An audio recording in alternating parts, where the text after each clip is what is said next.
Hi, I am Sharanteja of CSCP. My topic is transaction as objects. It basically means transaction object oriented DBMS. The table of contents are object oriented DBMS. What are transactions? Transaction as objects. So now let us understand what is object oriented DBMS. In object oriented DBMS, what is stored are not only data but operations on data. That is methods, behaviors, etc. So the execution of queries invokes various operations or methods defined on the classes. What are transactions? A transaction is a program that is either executed entirely or not executed at all. This functionality is called atomicity. So we can say that transactions are atomic in nature. Basically, the data manipulated by an object-oriented database can be either transient or persistent. So what is transient data? Transient data is only valid inside a program or transaction.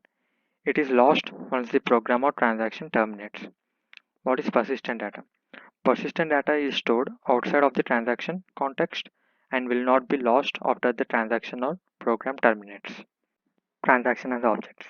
If the user performs updates to persistent database within a transaction, then either all of the updates must be reflected in database or none of the updates must be seen.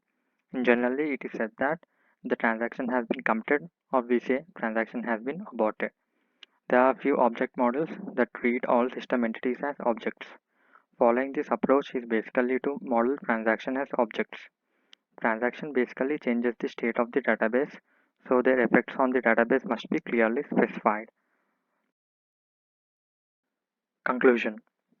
The applications that require the services of Object DBMS tends to have somewhat different transaction management requirements, both in terms of transaction models and consistency constraints.